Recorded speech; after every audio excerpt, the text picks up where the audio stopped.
Yo, what's up mga kaibigan? This is I2K po again. Ngayon nandito ulit tayo sa channel ni Pinas News Insider. Dito ulit tayo magbibigay ng komento at reaksyon. Kaya samahan nyo ako guys. Let's go!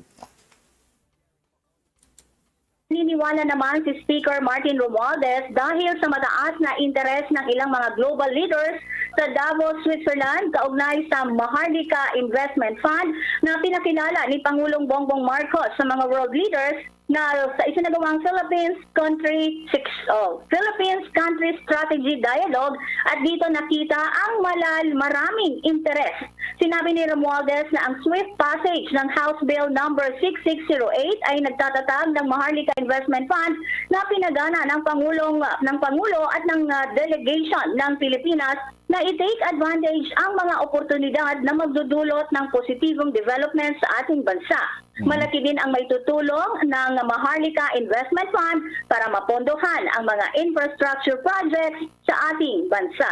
Nagkausap sa telepono sina National Security Advisor Eduardo Anyo at United States National Security Advisor Jake Sullivan dahil sa ilang usapin anya sa White House na tinalakay ng dalawa ang pagpapatibay pa ng alyansa ng Estados Unidos at Pilipinas. Pagtitiyak din anya ng dalawang opisyal na mananatili ang magandang samahan ng dalawang bansa. Siniguro din ng mga ito ang pagtutulungan para sa maayos na anumang usapin. Magugunitang kamakailan lamang ay tinalaga ni Pangulong Ferdinand Marcos Jr. si Secretary Anyo na maging National Security Advisor bilang kapalit naman ni Professor Clarita Carlos.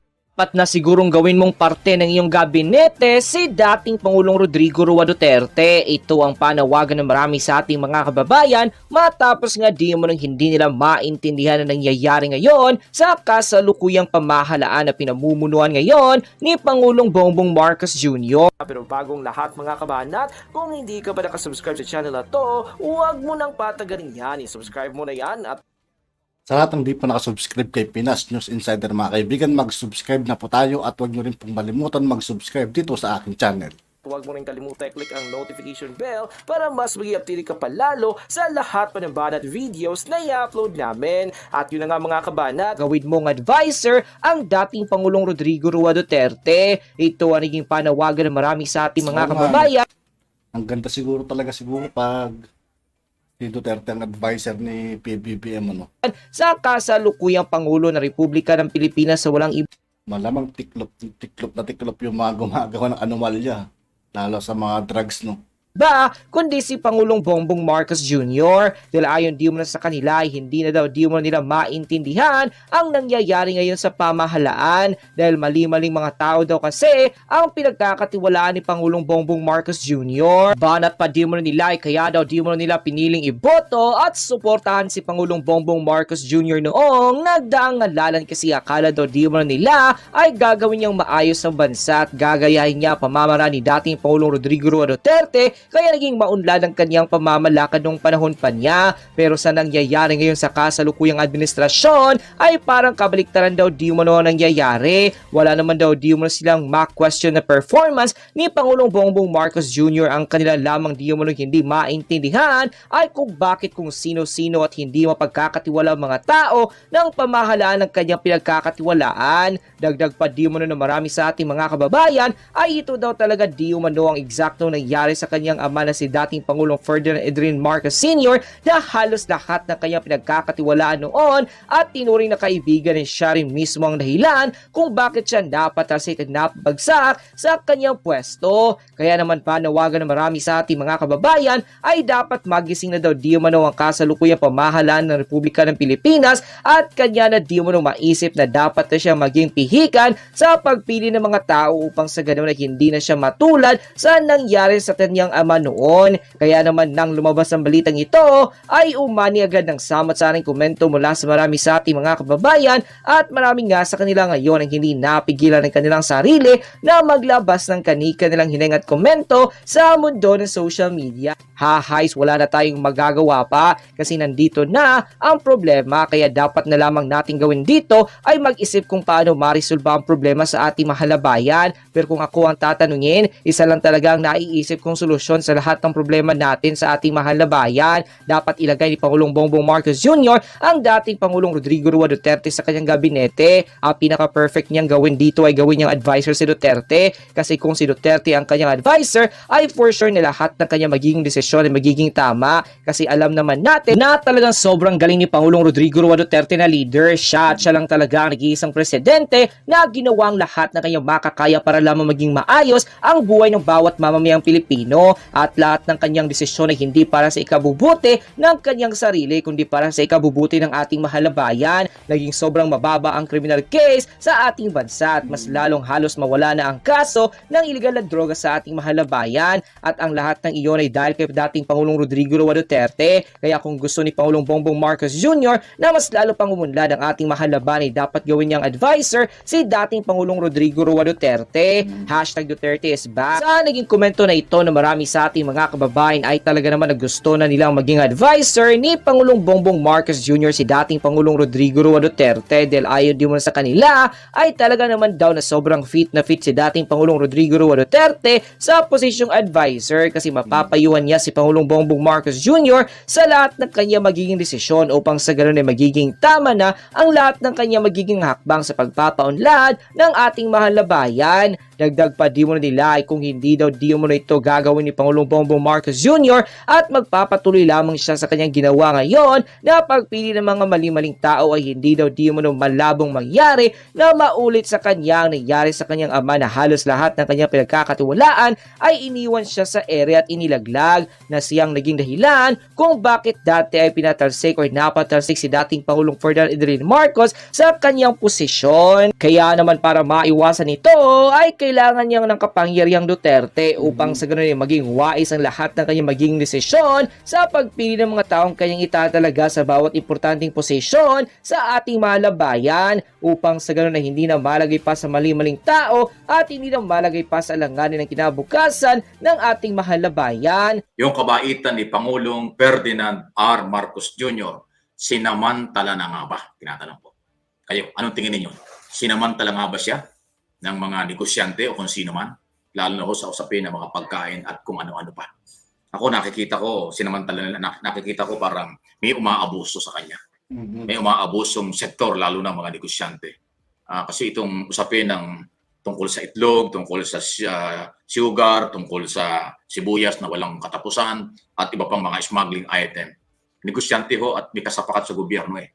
Inaabuso na nila, sa tingin ko, ang kabaitan ng ating Pangulo. For the past 6 months, or going 7 months na tayo pagdating ng January 30, 7 months na ang ating Pangulo as President.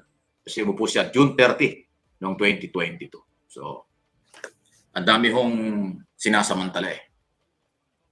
Pero, meron pong limitasyon at may hangganan ang mga kabaitang yan. Hindi natin alam kung hanggang kailan yung kabaitang yan ng Pangulo. Dahil kasi mismong si Senator Amy Marcos, ang super ate, ang nagsabi niya, magalit ka na. Magalit ka naman.